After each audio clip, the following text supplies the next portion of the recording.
നമുക്ക് തുടങ്ങാം.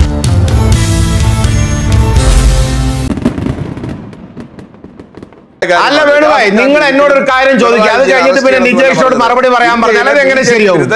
അങ്ങനെയാണെങ്കിൽ പിന്നെ ഈ കെട്ടിച്ചമഞ്ഞ് ഞാനിരിക്കണതിൽ അർത്ഥമില്ലല്ലോ. അങ്ങ് സഹകരിക്കണം. പിണറായി വിജയന്റെ ശ്രീ ഉല്ലാസ് അങ്ങ് സഹകരിക്കൂ. ഞാൻ സമയമുള്ള കുറവായതുകൊണ്ടാണ് പറയുകയാണ്, വക്രീകരിച്ച് പറയുകയാണ്. നമ്മൾ ഇവരെ അറസ്റ്റ് ചെയ്യണമെന്ന് തന്നെ പറഞ്ഞത്. സൂപ്പർ. ഉല്ലാസ് ബാബുവിലേക്ക് പോകണം.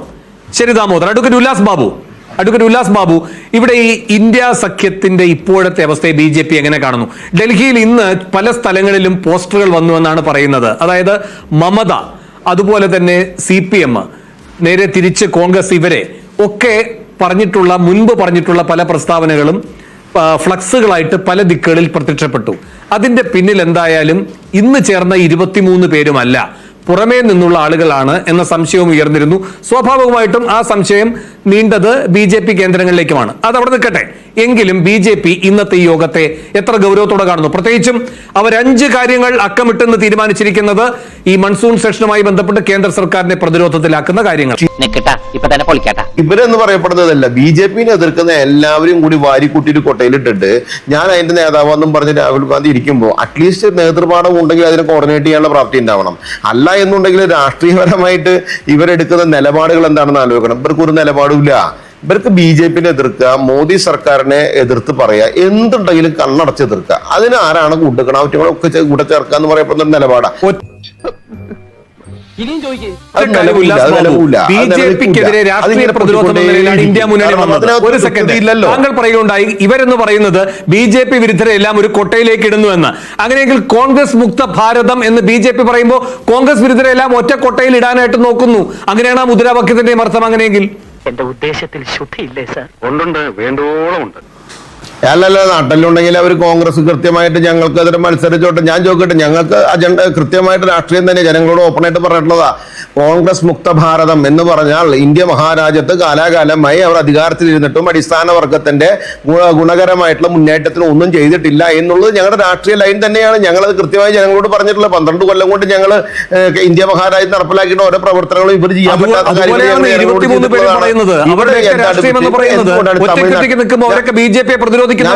അങ്ങനെ ഒറ്റയ്ക്കൊറ്റയ്ക്ക് BJP പ്രതിരോധിക്കുന്നവർ കൂട്ടായി നിന്നാൽ പിന്നെ എങ്ങനെയാണ് BJP വിരുദ്ധരെ എല്ലാം കൂടെ ഒറ്റക്കൊട്ടയിൽ ഇട്ടു എന്ന് പറയുന്ന വാദം നിൽക്കുക? അങ്ങനെ തന്നെയാണെന്ന് ഒരു സംശയമില്ല വേണുഭായി. ഇത് കൃത്യമായിട്ട് നിങ്ങൾ പഠിച്ചു നോക്കിയാൽ അറിയാം. ഞാൻ ചോദിക്കട്ടെ, വേണുഭായി, നമ്മൾ കേരളത്തിൽ ഇരുന്ന ചർച്ച ചെയ്യുന്നത്, ഈ കേരളത്തിൽ ഇരുന്ന് ചർച്ച ചെയ്യുന്നത് ഇന്ന് ജോൺ ബ്രിട്ടാസ് ആ ചർച്ചയ്ക്ക് പോയിട്ടുണ്ടല്ലോ. ജോൺ ബ്രിട്ടാസ് പങ്കെടുത്തു എന്നാണ് എന്റെ വിശ്വാസം. MA ബേബിക്ക് പകരം ജോൺ ബ്രിട്ടാസിനെ വിട്ടിട്ട് പ്രതിഷേധം അറിയിച്ചു എന്ന് പറഞ്ഞാല് വലിയേട്ടം പോയിട്ടില്ല, കൊച്ചനീനെ പറഞ്ഞേക്കുണ്ട്, പ്രതിഷേധമുണ്ട് എന്ന് പറഞ്ഞു എന്നുള്ളവർ പറയണേ. എന്താണ് ജോൺ ബ്രിട്ടാസിന്റെ പോയ നിലപാടിനോട് ED സതീശന് പറയാനുള്ളത്? ഇവരിവിടെ ഒരുമിച്ചല്ലേ? ഇവര് കൃത്യമായിട്ട് ഇവർ ഒരുമിച്ച് നിന്നിട്ട് അങ്ങനെയാണെങ്കിൽ പിണറായി വിജയന്റെ വീട്ടിലേക്ക് റെയ്ഡ് നടത്തിയതിൽ DYFI മാത്രമല്ല പ്രതിഷേധിക്കേണ്ടത്, യൂത്ത് കോൺഗ്രസും BD സതീശനും ഒക്കെ പ്രതിഷേധിക്കണം. ഇവര് ഒരു ഘട്ടമല്ല, ഇവര് രാഷ്ട്രീയ പ്രതിരോധം തീർക്കണ്ടേ? രാഷ്ട്രീയപരമായിട്ട് ഇവർ ഉപദ്രവിക്കുന്നതല്ല ഇവരുടെ വാദം. ഒരു കാര്യം നിങ്ങൾ മനസ്സിലാക്കണം, കേരളത്തിലെ നേതാക്കന്മാർ ഈ വിമർശനം നടത്തുന്നതിൽ നിലപാടെടുത്താൽ അത് പറയാൻ പാടില്ല, ഖാർഗെ അത് പറയാൻ പാടില്ല, രാഹുൽ ഗാന്ധി പറയാൻ പാടില്ല. അതാണ് നിലപാട്. ഞാൻ വളരെ കൃത്യമാണ് വേണുഭായി. ഇതിൽ അവരുടെ ഒരു നിലപാടില്ലാത്തവന്മാരാണെന്ന് ഇന്ത്യ മുന്നണി എന്ന് പറയപ്പെടുന്നത്. ഈ ഒരു നിലപാടില്ല ഇവർക്ക് ഒരു കാര്യത്തിലും. ഇവരെ സംബന്ധിച്ചിടത്തോളം നരേന്ദ്രമോദി സർക്കാരിന് എതിരെ 4 ജയ് വിളിച്ച അപ്പൊ വിളിച്ചു, അടുത്ത മീറ്റിങ്ങിന് ചായയും ബിസ്ക്കറ്റ് കൊണ്ട് വന്നോളെ, ഇരുന്നോളെ, നിങ്ങൾ ഇട്ടുള്ളത് എന്താ ചെയ്യുക പറഞ്ഞോളെ. ആ രാഷ്ട്രീയത്തിൽ നിലനിൽക്കില്ല.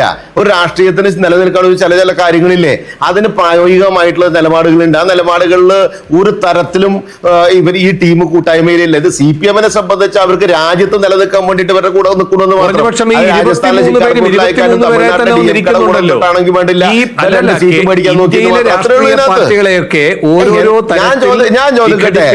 ഭിന്നിപ്പിച്ച് അതിനെയൊക്കെ വിഴുങ്ങി പല രൂപത്തിൽ, പല തരത്തിൽ, പല തട്ടുകളിലേക്കാക്കുന്ന ഈ പറയുന്ന അത്ഭുത പ്രക്രിയയൊന്നും എന്തായാലും ഇന്ത്യ മുന്നണി ചെയ്യുന്നില്ല. ഓരോരോ രാഷ്ട്രീയ പാർട്ടികൾ അവരവരുടെ പാർട്ടികളായി തന്നെയാണ് ഇങ്ങോട്ടേക്ക് വരുന്നത്. ഓഹോ, കളി പഠിച്ചിട്ട് വന്നിരിക്കുകയാണല്ലേ. അങ്ങനെയാണെങ്കിൽ ഞാൻ വേണുവായിട്ട് ഒരു കാര്യം ചോദിക്കട്ടെ, DMK മുന്നണി തമിഴ്നാട്ടിൽ കോൺഗ്രസ് ആരുടെ കൂടെയായിരുന്നു? അധികാരത്തിന്റെ 2 അപ്പകഷ്ണം അങ്ങോട്ട് 2 ബിസ്ക്കറ്റ് അങ്ങോട്ട് ഇട്ട് കൊടുത്തപ്പോ എന്ന് പറഞ്ഞിട്ട് കടിച്ചു തോന്നു പോയിട്ട് മന്ത്രിയായി പോയില്ലേ? ആ രാഷ്ട്രീയ നിലപാട് കുറവ് എന്ന് പറയപ്പെടുന്നത് വേണുവായി എങ്ങനെ അതിനെ വായിക്കും? എങ്ങനെ അതിന് വായിക്കും? അധികാരത്തിന്റെ അപ്പകഷ്ണം കിട്ടിയ സമയത്ത് ഭംഗിയായിട്ട് അങ്ങോട്ട് ചവിട്ടിയ മാറ്റിയ സമയത്ത് അതിനെങ്ങനെ നിങ്ങൾ ന്യായീകരിക്കും? ആ രാഷ്ട്രീയത്തെ എങ്ങനെ ന്യായീകരിക്കും? ഞാൻ ചോദിക്കട്ടെ, TMC-യുമായി ബന്ധപ്പെട്ട് അതിലെ തന്നെ 10-20ഓളം ആളുകൾ സെപ്പറേറ്റ് ആയിട്ട് ഇരിക്കണമെന്ന് ആവശ്യപ്പെട്ടിരിക്കുന്നു. ആ രാഷ്ട്രീയത്തിൽ എന്താണ് നിങ്ങൾ മനസ്സിലാക്കേണ്ടത്? അത് ഏത് അത്ഭുതത്തിന്റെ അടിസ്ഥാനത്തിൽ വന്നിട്ടുള്ളതാ? ഒരു കാര്യം നിങ്ങൾ മനസ്സിലാക്കേണ്ടത്, രാഷ്ട്രീയ നിലപാടുകൾക്ക് അടിസ്ഥാനമായിട്ട് കൃത്യമായിട്ടുള്ളൊരു രീതിക്ക് വേണ്ടിയാണ്, അല്ലെങ്കിൽ ഒരു ആവശ്യത്തിന് വേണ്ടിയാണ്, ഒരു നയത്തിന് വേണ്ടിയിട്ടാണ് ഒരു കൂട്ടായ്മ ഉണ്ടാകുന്നത്, ഒരു മുന്നണി ഉണ്ടാകുന്നത്. അതിനെ അംഗീകരിക്കാം. ഇത് അങ്ങനെയല്ലല്ലോ. അധികാര രാഷ്ട്രീയത്തിന്റെ പുറകെ കിട്ടാൻ പറ്റാണ്ട് വരുന്ന സമയത്ത് ഇത് എങ്ങനെയെങ്കിലും പിടിച്ചെടുക്കാൻ വേണ്ടിയിട്ട് അവരെ എതിർപ്പായിട്ടുള്ള അതിൽ പ്രത്യയശാസ്ത്രം ഉണ്ടോ, ആശയമുണ്ടോ? ഒന്നുമില്ലെന്ന് ഒക്കെ കൂടി അങ്ങോട്ട് കൂട്ടി വളച്ചിട്ട് അങ്ങോട്ട് വരാൻ നോക്കുക. ആം ആദ്മി പാർട്ടിയുടെ കാര്യം പറഞ്ഞു. ആം ആദ്മി പാർട്ടിക്കെതിരെ പരാതി കൊടുത്താരാ? കോൺഗ്രസ് നേതാവല്ല ഡൽഹിയിൽ. ഞാൻ അറിയാം, എനിക്കോ വേണുവായിക്കോ അറിയാത്ത കാര്യമാണോ? അപ്പൊ ഇതിനകത്ത് ഒരു കൊല്ലം കൂടെ നിൽക്കുന്ന കണ്ണ് തിരിഞ്ഞ അപ്പ കലക്കൂര് അങ്ങനെ നിൽക്കുന്ന ഒരു മുന്നണി. ഉല്ലാസ് ബാബു, ഇവിടെ ഈ പറയുന്ന 5 പരിപാടികളിൽ അവർ തീരുമാനിച്ചതിൽ ചിലത് നിങ്ങളെ ബാധിക്കുന്നതല്ല. ഇപ്പോ പാർലമെന്റ് സെഷനിന് മുമ്പായിട്ട് നേതാക്കന്മാരുടെ കൂടിയാലോചന, ബാക്കി 4 നിങ്ങളെ ബാധിക്കാൻ പോകുന്നതാണ്. ചീഫ് ജസ്റ്റിസിന് കത്തയക്കുന്ന അടക്കമുള്ള കാര്യങ്ങൾ, അത് വോട്ട് ചോരിയാണ്. ഞാൻ അതൊന്നും വിശദീകരിക്കുന്നില്ല. ധർമ്മേന്ദ്ര പ്രധാന്റെ കാര്യം, സർവകക്ഷി യോഗം വിളിക്കണം, രാജ്യത്തിന്റെ സാമ്പത്തിക സ്ഥിതി അടക്കം ചർച്ച ചെയ്യാൻ, ഇതെല്ലാമാണ് ചൂണ്ടിക്കാട്ടുന്നത്. പ്രതിപക്ഷത്തിന്റെ റോള് കൂടി നിങ്ങൾ ഏറ്റെടുക്കുന്ന ഒരു ഘട്ടത്തിലേക്ക് BJP എത്തിയിരിക്കുകയാണ്. BJPക്ക് ഭരണം വേണം, ഒപ്പം പ്രതിപക്ഷവുമാകണം BJPക്ക്. എന്നിട്ട് ജനങ്ങളെ മാത്രം അംഗീകരിക്കുക എന്നൊരു മിഥ്യ ഉണ്ടാക്കുന്നു. പ്രതിപക്ഷമായി വേറൊരു പാർട്ടിയുടെ അസ്തിത്വത്തെ ഇല്ലാതാക്കുന്നു. അങ്ങനെ വിചിത്രമായ ഒരു ജനാധിപത്യ സംവിധാനമാണ് BJP ഇപ്പോൾ രൂപപ്പെടുത്തിക്കൊണ്ടിരിക്കുന്നത്. പക്ഷെ പാർലമെന്റിൽ എന്തായാലും 240 എന്ന് പറഞ്ഞ അവസ്ഥ തന്നെയാണല്ലോ ഉള്ളത്. ആ അവസ്ഥയിൽ നിന്നുകൊണ്ട് ഇന്ത്യ എന്ന് വെച്ചാൽ നിങ്ങൾക്കൊറ്റയ്ക്ക് 240 എന്ന അവസ്ഥയാണുള്ളത്. ആ ഘട്ടത്തിൽ പ്രതിപക്ഷത്തിന്റെ ഒരു ശക്തി എവിടെയുണ്ട്? ആ ശക്തിയുടെ പ്രഖ്യാപനം എന്ന നിലയിൽ അവർ ചില നിലപാടുകളുമായാണ് മൺസൂൺ സമ്മേളനത്തിൽ എത്തുന്നത്. അതിനോടുള്ള നിങ്ങളുടെ സമീപനം എന്താണ്? സർവകക്ഷി യോഗം വിളിക്കണമെന്ന ഒരു ചെറിയ ആവശ്യത്തിൽ പോലും നിങ്ങളുടെ നിലപാട് എന്താണ്? സമാധാനം പറയിപ്പിക്കാതെ ഗംഗാധരനോട് പോവില്ല. അല്ല, വരട്ടെ. കാരണം എന്താണെന്നറിയോ, വേണുവായി അടക്കമുള്ള മാധ്യമപ്രവർത്തകർ എപ്പോഴും പറയാറുള്ളതാണ്, നല്ല പ്രതിപക്ഷം ഉണ്ടാകുമ്പോഴാണ് മനോഹരമായിട്ടുള്ള ജനാധിപത്യം വാഴപ്പെടുള്ളൂ. ജനാധിപത്യത്തിലെ പ്രതിപക്ഷമുണ്ട്, പ്രതിപക്ഷത്തിന് ചോദിക്കാനുള്ള അവകാശമുണ്ട്, അവർക്ക് പ്രതിഷേധിക്കാനുള്ള അവകാശമുണ്ട്. അവർ അവകാശപ്പെടട്ടെ, വരട്ടെ. നമ്മളിവിടെ ചർച്ച ചെയ്യുമ്പോൾ വേണുവായി നേരത്തെ നിജേഷ് പറഞ്ഞില്ലേ, നിജേഷ് എപ്പോഴും പറഞ്ഞ BJP-ക്കാരങ്ങനെ ചെയ്തില്ലേ, BJP-ക്കാരങ്ങനെ. എന്റെ പൊന്നു നിജേഷ്, ഈ വീട്ടിലത്തെ കാലത്തിൽ അരി പോകുന്നുണ്ടോ ഇല്ലെന്ന് നിങ്ങൾ അന്വേഷിക്കേണ്ടെന്ന്. നിങ്ങളുടെ വീട്ടിലെ കല അടപ്പത്ത് വെച്ചിട്ട് അരി എടുക്കാൻ പോകുമ്പോഴേക്ക് ആ കലം കൊണ്ട് മറ്റുള്ളവർ പോവുക. അത് ആദ്യം പരിഹരിക്കുക, എന്നിട്ട് ഞങ്ങളുടെ അടുത്ത് വന്നിട്ട് പഠിപ്പിക്കാൻ. ഞങ്ങളൊരു വീട്ടിനകത്ത് ഒരു കലത്തിൽ ചോറണം തീരുമാനിച്ച് ഞങ്ങളത് വേവിച്ചിട്ടുണ്ടാവും, ഞങ്ങളത് വാർത്തിട്ടുണ്ടാവും, അത് ഊറ്റിയിട്ടുണ്ടാവും, ഞങ്ങളത് ഉണ്ടിട്ടുണ്ടാവും. അത് ഞങ്ങളെ പഠിപ്പിക്കാൻ വരണ്ട. പിന്നെ DMK-ന്റെ ചേട്ടാ 12 കൊല്ലമായിട്ട് നിങ്ങളുടെ സൂപ്പർ സ്റ്റാർ പ്രതിപക്ഷത്തിൽ ഇരുന്നിട്ട് കരയന്നെയല്ലേ? അധികാരത്തിൽ വന്ന് ജനങ്ങളെ സേവിക്കാനുള്ള അവസരം ജനാധിപത്യത്തിൽ ജനങ്ങൾ കൊടുത്തിട്ടില്ലല്ലോ. അപ്പൊ അത് ആദ്യം മേടിച്ചിട്ട് പോവാ നിങ്ങൾ രാഷ്ട്രീയത്തിൽ, എന്നിട്ട് നമുക്ക് സംസാരിക്കാം. രണ്ടാമത്തെ ഒരു കാര്യം ഞാൻ പറയട്ടെ, നിങ്ങൾ വന്നോ, നിങ്ങൾ നേരത്തെ പറയല്ലേ, ഞങ്ങൾ രാഷ്ട്രീയമാണ്, ഞങ്ങൾ 400 500 ഒക്കെ ഞങ്ങൾ ശ്രമിക്കും.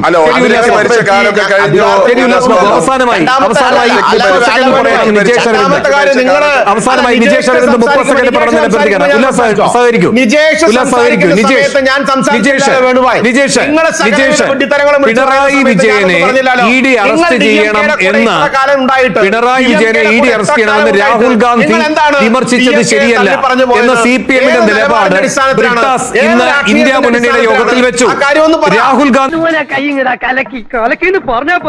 പറഞ്ഞത് ഞാൻ ആ വിമർശനത്തെ ഉൾക്കൊള്ളുന്നു എന്നാണ്. ആ വിമർശനത്തെ ഉൾക്കൊള്ളുന്നു രാഹുൽ ഗാന്ധി എന്ന് പറഞ്ഞാൽ കേരള ഘടകം അത് അംഗീകരിക്കുമോ? അത് തെറ്റായ ഒരു നിലപാടായിരുന്നു രാഹുൽ ഗാന്ധി എടുത്തത്. രാഹുൽ ഗാന്ധി അത് വിമർശനത്തോടെ ആ വിമർശനത്തെ ഉൾക്കൊള്ളേണ്ട ഒരു സമീപനം സ്വീകരിക്കണമെന്ന അഭിപ്രായം കേരളത്തിലെ പാർട്ടിക്കുണ്ടോ? നിജേഷ് പറഞ്ഞുകൊണ്ടിരുന്നത് തെറ്റായ കാര്യം. അല്ല വേണുഭായി, നിങ്ങൾ എന്നോട് ഒരു കാര്യം ചോദിക്കുക, അത് കഴിഞ്ഞിട്ട് പിന്നെ നിജേഷിനോട് മറുപടി പറയാൻ പറഞ്ഞാൽ അത് എങ്ങനെ ശരിയാവും? അങ്ങനെയാണെങ്കിൽ പിന്നെ ഈ കെട്ടിച്ചമഞ്ഞ് ഞാനിരിക്കണതിൽ അർത്ഥമില്ലല്ലോ. അങ്ങ് സഹകരിക്കണം. പിണറായി വിജയന്റെ ശ്രീ ഉല്ലാസ് അങ്ങ് സഹകരിക്കൂ. ഞാൻ സമയമുള്ള കുറവായതുകൊണ്ടാണ് പറയുകയാണ്, വക്രീകരിച്ച് പറയുകയാണ്. നമ്മൾ ഇവരെ അറസ്റ്റ് ചെയ്യണമെന്ന് തന്നെ പറഞ്ഞു. കണ്ട അണ്ടനും അടവണ്ണൊക്കെ വോട്ട് ചെയ്താൽ ഇങ്ങനെയൊക്കെ ഉണ്ടാവും. പിന്നെ ഒരു കാര്യം ചെയ്യാം, വോട്ട് രാവിലെ വരാം.